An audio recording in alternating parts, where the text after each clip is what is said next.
The Honourable Minister of Defence Annegret Kramp-Karrenbauer, my good friend Minister Florian Hermann of the Bavarian government, my new friend Commander of the Luftwaffe, Lieutenant General Ingo Gerhardt, my close colleague and Commander of the Israeli Air Force, Major General Amikam Norkin, distinguished President of the Jewish community, President Charlotte Knoblauch,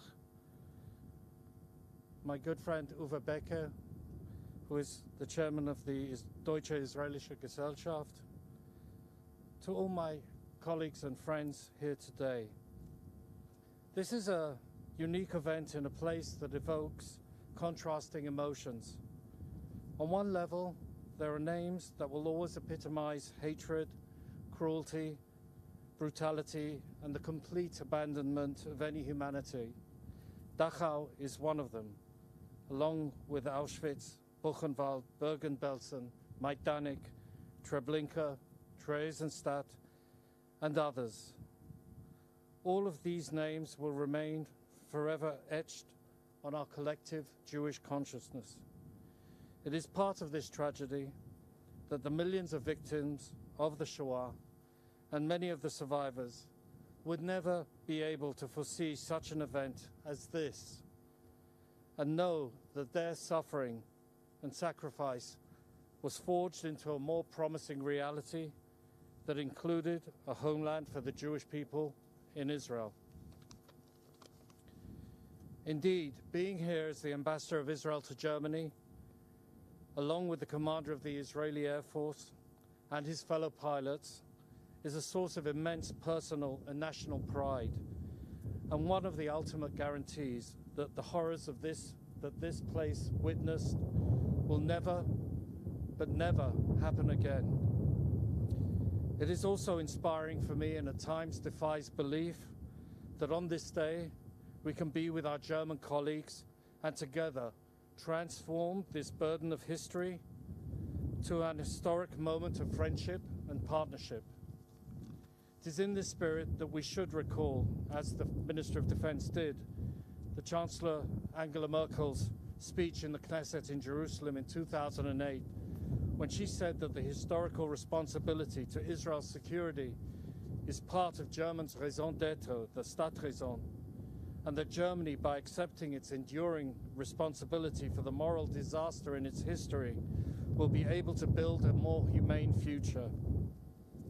These were not just words, but have become deeply embedded themes with so many Germans that I have met during my term of office. Indeed, over the last 3 years, I've seen the strategic partnership between Germany and Israel become even stronger, and I think I can now say that it embodies also a clear Israeli commitment to German security. Through our expanding defense cooperation, our intense diplomatic contacts at all levels, our ongoing intelligence exchanges, and the considerable advanced scientific research between our two countries. In recent times, Luftwaffe pilots have been trained in Israel, Israeli paratroopers have participated in NATO military exercises on German soil for the first time, and now Israeli pilots fly next to pilots in the Luftwaffe in these very skies, and over the memorial for the Israeli athletes killed in the Munich Olympics. But as our governments and defense establishments have become closer, anti-Semitism is regrettably re-emerging in Germany, Europe, and elsewhere. This trend is deeply troubling and requires multifaceted responses on many levels, also given the fact that anti-Semitism is disguised in different forms and directed towards Israel in the international arena, and also to the Jewish communities, as we saw very sadly last year in Halle. Anti-Semitism did not end in Europe after the Second World War. It became more dormant and found other ways to express itself.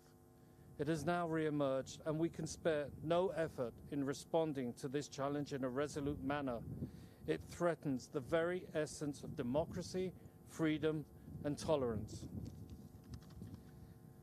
I would also emphasize that what we are doing today is not only a vital step in consolidating and strengthening the relationship between Israel and Germany, it also remains one of the most important ways of eradicating anti-Semitism when our peoples come to see how the emerging strategic partnership between our two countries can serve their interests and contribute to their common values, prosperity and security.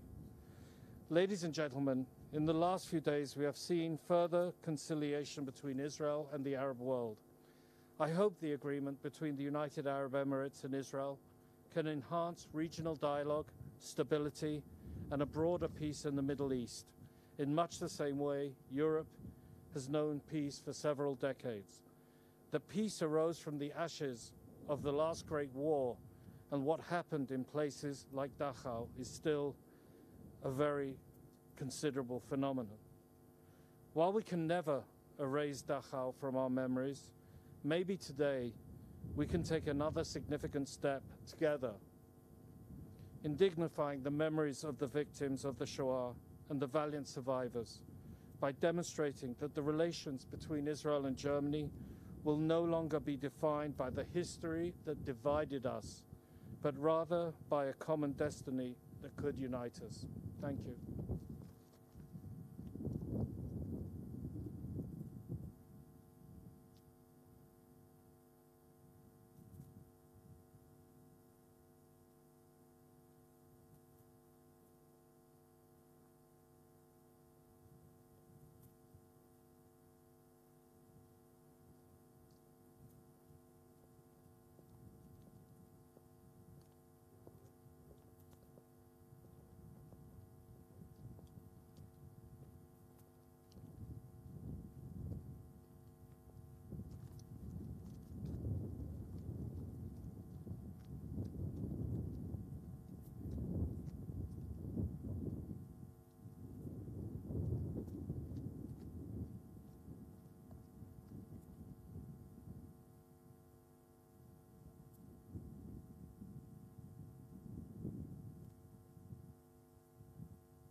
hearing us today, Sir Dr. Florian Herrmann, Minister of the State of Bavaria, dignitaries, the Israeli Ambassador to Germany, the Honorable Mr. Jeremy Sascharov, my good friend, General Ingo Gerhardt, the Commander of the German Air Force, Madam Dr. Gabriele Hemmermann, the Director of the Dachau concentration camp memorial site, commanders, delegates, distinguished guests.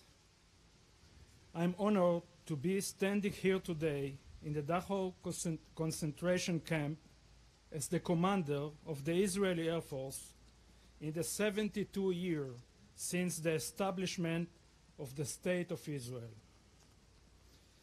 I bow my head and clearly remember what happened here not so long ago. Those horrors me.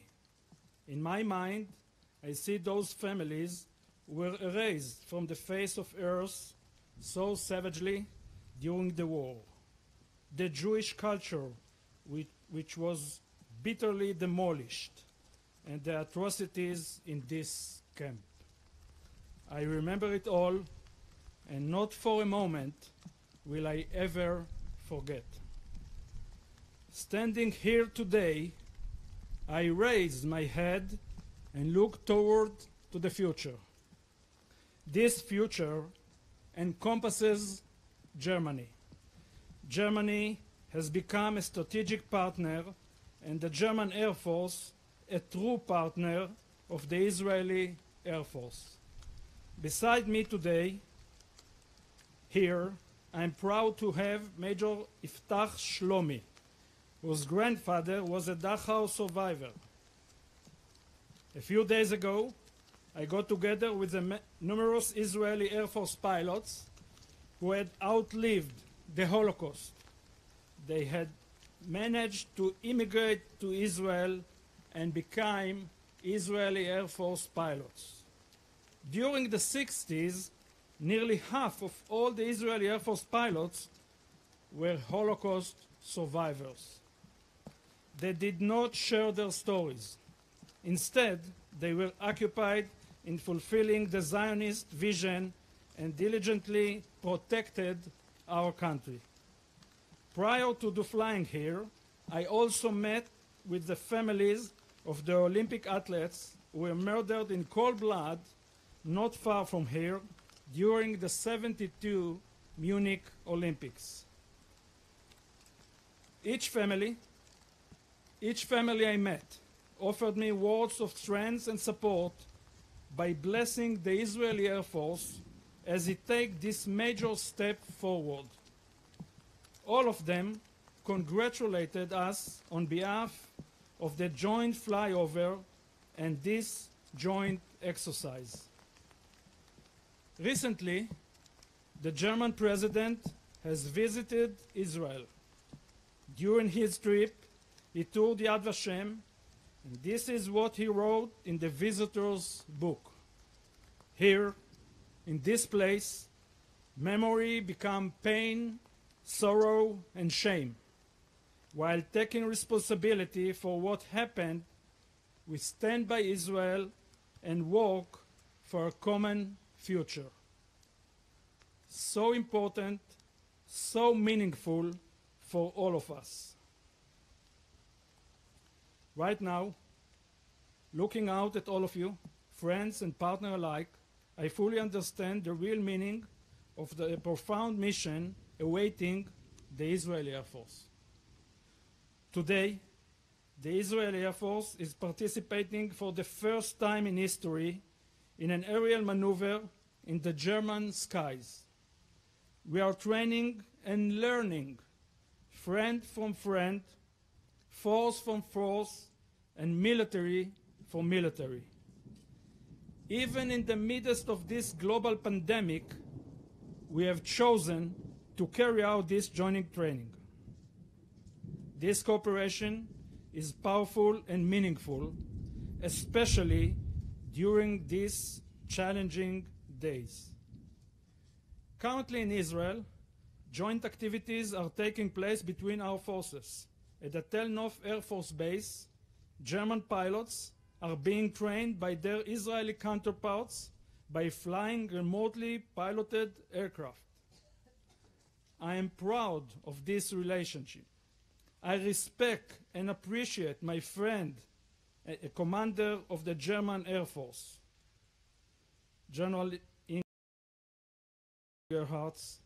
Through your leadership and spirit, our cooperation and mutual capabilities have strengthened. You serve as a role model and a source of inspiration for me and for all those who are under your command. Thank you, General. The joint flyover we have conducted passed over the airport where the Israeli Olympic delegates were murdered 48 years ago, and over this camp.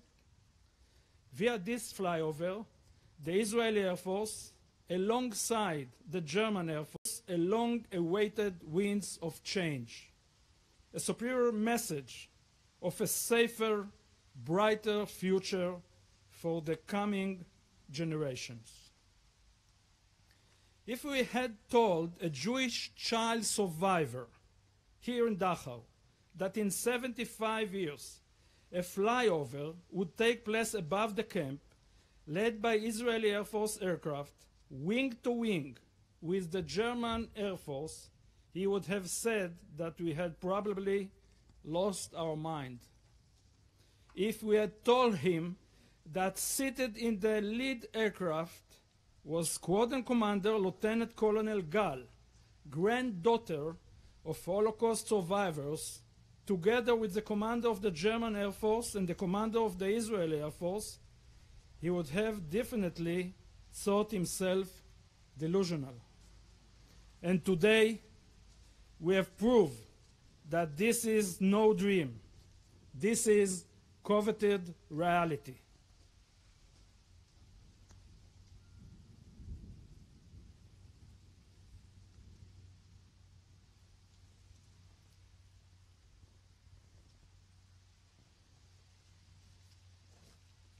Ladies and gentlemen, General, I salute you for all you have been doing to strengthen relationship between our forces. I remember and never will forget, and I am fully aware of the responsibility placed on our shoulder. We expect many more challenges along the way, and I know that we will meet them head on. Thank you very much.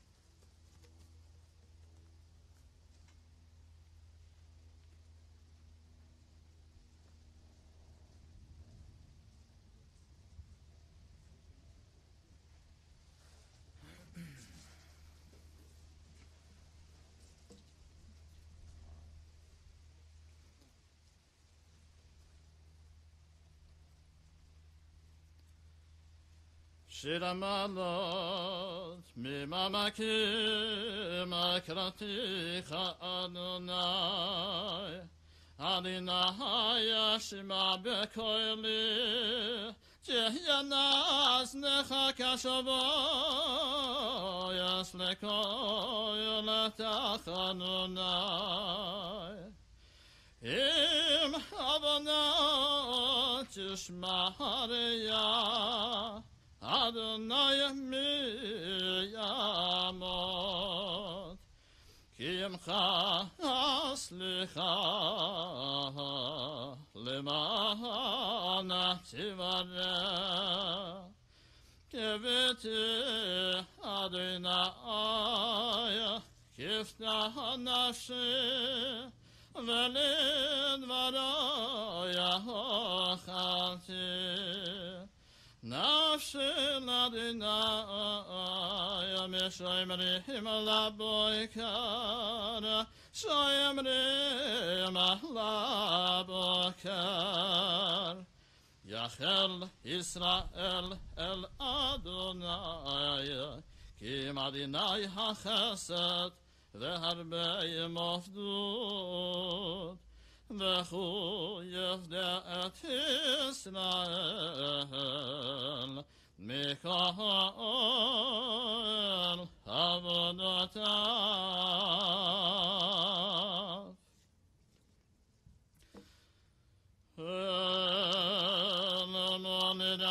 ימים השוכן במין הימים המצווה מנוחה נכונה לכנפי השינה במחנות קדושים קדושים הטהורים כסוכן הרקיע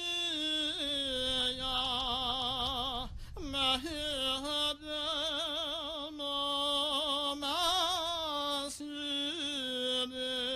ומסעירים התני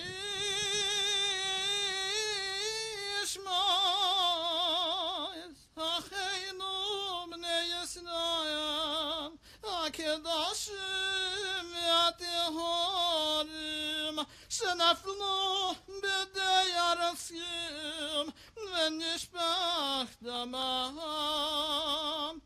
באושוויץ, מיידנק, טרבלינקה, בבייר, דכאו ובשאר מחנות השמדה באירופה שנהרגו ושנשרפו ושנשחטו ונקברו חיים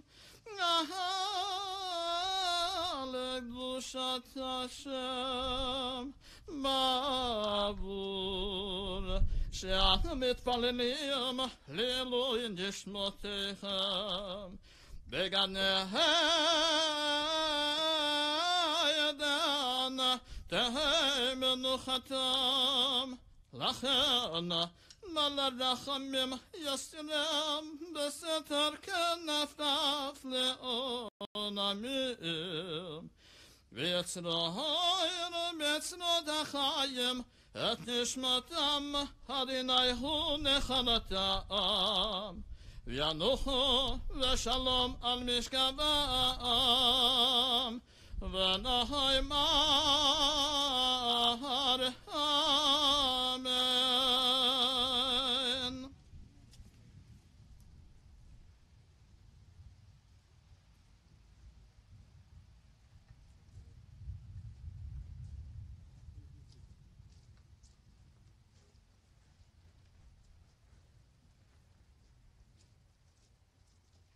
Ladies and gentlemen from the media representatives, for the following speech, I kindly request you not to take any photos. Thank you very much. Honored guests, I am Major Iftach Shlomi, Deputy Squadron Commander of the Israeli Air Force 109th Valley Squadron, where I operate F-16 jets at Ramat David Air Force Base. My grandfather, Avraham Beni, grew up on a small village on the shores of rural Lake Balaton in Hungary. At the age of 17, the arrival of an official envelope from the Hungarian army tore him from his loving family, and he was taken to labor camps in Bosnia. With perseverance and mental strength, my grandfather survived the labor camps and arrived here, where we are standing today, Dachau, in October of 1944.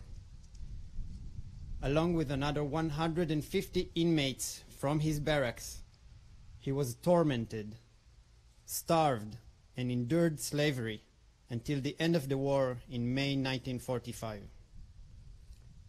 Only 4 of his barrack mates survived. My grandfather, weighing 52 pounds, was taken to the hospital by the American soldiers. He later returned to Budapest at the end of that year, looking for his family, only to realize it was too late. He lost his parents, Zygmunt and Gisela, and all 3 of his brothers, Hedwig, Mickey, and Laci. They were all sent from the ghetto in Budapest to Auschwitz. With his back still sore from carrying bags filled with soil, and his heart full of grief, my grandfather, came to Israel, where he established a new life out of the ashes. Although he lost his entire family and his faith in God, he kept his belief in humankind. He created and maintained his kibbutz social and agricultural relations with the surrounding Arab villages. He saw all of humanity as equal and deserving of human rights, regardless of their race, religion, or nationality. As a writer, an activist, and a teacher, he taught these universal lessons which became so clear to him during generations of students. My grandfather's aspiration for peace was planted in the hearts of my entire family. Unfortunately, the Middle East still held many roadblocks ahead. In 1995, when I was 8 years old, Israel was threatened by the Iraqi dictatorship of Saddam Hussein. My father, Lieutenant Colonel Roni Shlomi, a distinguished pilot, commanded the 101st F-16 Squadron during their preparations for long-distance missions. In a night training sortie, another jet from his formation crashed into my father's plane, killing him and his navigator. This marked a second generation lost, another encounter with our nation's often fragile history, leaving my family devastated and broken, but with a strong will to survive and to perpetuate the legacy these brave men left behind. When I take off above the fields which my grandfather planted and my father cultivated, I see the fulfillment of their dreams. Being here today, I serve as a living memorial and commemorate both my grandfather, survivor of Dachau, and my father, a squadron commander in the IAF. Both fought for the same values, values which the IAF and the Luftwaffe share: democracy, humanitarianism, and freedom for all. I would like to end with a poem written by my grandfather. Their death, placeless, timeless. Therefore, the 7 days of grief will continue forever. Your graves are within me, and I am, my body, the monument. Avri Beni. Thank you for listening to my story and for allowing me to honor my family's memory.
Vorbereitet. Das kommt über hierher.